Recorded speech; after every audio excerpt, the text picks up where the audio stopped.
ये दो Honda hornet आपको सामने खड़ी हुई दिख रही हैं। जब मैंने होंडा हॉर्नेट का सबसे लेटेस्ट मॉडल जिसमें टीएफटी मीटर कंसोल मिलता है उसकी वीडियो बनाई थी, तो बहुत से मेरे भाइयों ने कमेंट करके बोला था कि भाई जो पुरानी वाली हॉर्नेट है जिसमें टीएफटी मीटर कंसोल नहीं मिलता है लेकिन डिजिटल कंसोल मिलता है, जो कि ये ब्लू वाली जो आप स्क्रीन पे इस समय देख रहे हैं, ये बहुत से शोरूम के स्टॉक में अभी भी उपलब्ध है। और ये वीडियो मैं शूट कर रहा हूँ, दरअसल ये नवंबर का महीना है, 2025 चल रहा है, ठीक है। तो आप लोगों में से सब ने पूछा कि भाई ये पुरानी वाली अभी मिल रही है और तकरीबन कोई शोरूम वाले 5,000 कम करके दे रहे हैं, कोई शोरूम वाले 10-10 हज़ार रुपये डाउन कर दे रहे हैं, तो क्या हमें पुरानी वाली ले लेनी चाहिए थोड़ा सा फ़ायदा देख के, या फिर नई पे शिफ्ट करना चाहिए? तो देखिए, मैं जो है गया शोरूम पे, मुझे भी दिखी कि भाई स्टॉक यहाँ पे खड़ा है, पुरानी वाली भी खड़ी है, नई वाली खड़ी है। हालांकि ऑफिशियल साइट पे अब आपको पुरानी वाली का कोई भी इन्फॉर्मेशन नहीं मिलेगा, कीमत वगैरह पता नहीं चलेगी, लेकिन मैंने खड़ी थी तो मैं सोचा वीडियो बना के आपको जानकारी दे देता हूँ। हेडलाइट और ऊपर उसका जो ये प्रोफाइल है, पहले आप इसे देख लीजिए जिससे आपको ये समझ में आए कि दोनों में फ़र्क क्या है, ठीक है। आप ध्यान से देखिएगा, आपने इसको देख लिया, अब जब आप यहाँ पे आएंगे तो आपको थोड़ा सा फ़र्क दिखेगा। यहाँ पे होंडा भी लिखा हुआ है और हल्का सा कटिंग और डिज़ाइन में हल्का सा बहुत कंपनी ने फ़र्क रखा हुआ है। हालांकि दोनों में एलईडी हेडलाइट और साइड इंडिकेटर्स आपको एलईडी मिलते हैं। मैं आपको कीमत बताते चलूँगा क्योंकि जो नई वाली है इसकी जो नई जीएसटी प्राइस आई है वो आपको जानना बहुत ज़रूरी है। होंडा हॉर्नेट 2.0 नई जीएसटी प्राइस है 1,45,273 रुपये, 1,45,273 रुपीज़ इसकी एक्स शोरूम प्राइस है। और इससे जो पुरानी वाली है वो आपको हो सकता है शोरूम वाले अगर स्टॉक में होगी तो 5,000 सस्ती कर देंगे, या फिर कोई 10,000 भी सस्ती कर रहे हैं। आप ही लोगों ने कमेंट में मुझे बताया है। यहाँ पर डिस्क वगैरह, ब्रेक वगैरह सब कुछ आपको सेम मिलेगा, देख लीजिए आपके सामने ही है। आगे जो है आपको डिस्क ब्रेक मिलता है, अच्छी खासी साइज़ कंपनी ने रखी है, और इसमें एबीएस भी आपको मिलता है। फ्रंट और रियर दोनों में डिस्क और एबीएस का सपोर्ट मिलता है, जो कि नई वाली में भी है और पुरानी वाली में है। सबसे बड़ी बात, आगे जो यूएसडी फॉर्क आपको मिलता है वो नई और पुरानी दोनों में कंपनी आपको लगा कर देती है।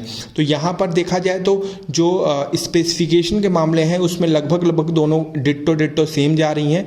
और जो कलर के ऊपर, जो कलर के साथ जो ग्राफिक और थीम इस्तेमाल किया है कंपनी, वो भी दोनों में लगभग एकदम सेम है। मतलब अगर आप देखेंगे तो कोई भी फ़र्क आपको पता नहीं चलेगा। लेकिन जब दो बाइकें दो अलग कलर में होती हैं ना, तो ऐसा लगता है अरे यार लग रहा है चेंज है कुछ, लेकिन जब आप शोरूम विजिट करके देखेंगे तो आपको चीज़ें एकदम स्पष्ट हो जाएंगी। तो अब देखिए, सवाल जो आपके आ रहे हैं पहले ये देख लीजिए, यहीं पे आप डिसाइड कर पाएंगे कि हमें लेना है या फिर नहीं लेना है, क्योंकि मीटर कंसोल बहुत मायने रखता है। कुछ लोग जब इतनी महंगी गाड़ी लेते हैं तो वो सबसे पहले मीटर कंसोल पे फोकस करते हैं कि भाई मुझे एडवांस मीटर कंसोल चाहिए। अब देखिए, ये बेसिक मीटर कंसोल है पुरानी वाली में, ये डिजिटल तो है लेकिन इसमें कोई भी कनेक्टिविटी आपको नहीं मिलती है। होंडा सिंक एप्लीकेशन के माध्यम से आप कनेक्ट भी नहीं कर पाएंगे, प्लस ये आपको कलरफुल डिस्प्ले नहीं मिलता है, बहुत ही नॉर्मल डिस्प्ले है। हालांकि odometer, trip meter, time, fuel indicator, engine model, sunlight, ये सब आपको इन्फॉर्मेशन मिलेगी।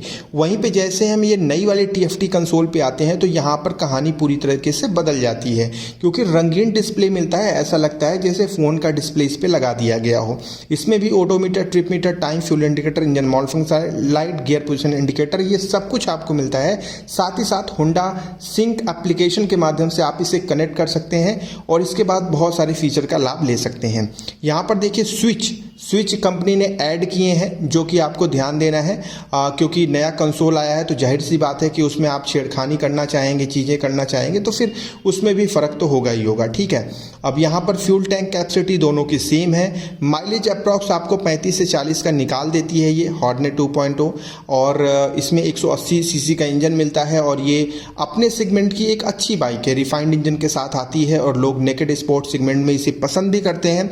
अब आपकी बारी है कि आप कमेंट में जो है ज़रूर बताएं कि दोनों में अच्छी कौन सी लग रही है। मैं आपको क्लियर शॉट बता दे रहा हूँ। देखिए, अगर आपको वाकई में मायने नहीं रखता, मतलब कनेक्टिविटी मायने नहीं रखती है, और आपको जो है ये भी मायने नहीं रखता कि भाई मुझे नहीं चाहिए एडवांस वाला मीटर कंसोल, मैं बेसिक वाले से जा सकता हूं, तो अगर कोई शोरूम वाले 10,000 डाउन करके अपना स्टॉक निकाल रहे हैं तो दिस इज़ गुड। मतलब ये अच्छी बात है कि आप 10,000 रुपये अपने बचा सकते हैं, सिर्फ एक टीएफटी कंसोल की ही बात है। अदरवाइज जीएसटी प्राइस में ऑलरेडी प्राइस डाउन हुई है हॉर्नेट 2.0 की। और अगर आपका बजट जा रहा है 1,45,000 तक, अगर आप इतना सोच कर बैठे हैं अपने माइंड में कि नहीं 1,45,000 हम एक्स शोरूम दे देंगे प्लस 20,000 एक्स्ट्रा जो ऑन रोड पड़ेगा वो तो खैर हमको देना ही पड़ेगा, तो वो मिला जुला के लगभग 1,65 तक ये पहुंच जाएगी, 1,65 1,70 तक।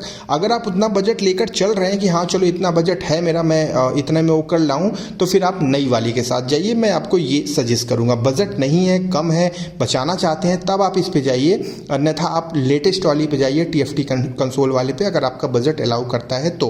और जो सामने से मैंने इसलिए दिखा दिया ताकि आप खुद जज कर पाएं कि हाँ कौन सी सही कौन सी खराब। ठीक है, तो आप क्लियर हो गए। हो सकता है कि शायद ये वीडियो देखकर आप जाएं तो स्टॉक आपके जाते जाते पुराना वाला ख़त्म भी हो जाए। तो ध्यान रखिएगा, कोई सवाल हो तो पूछ लीजिएगा।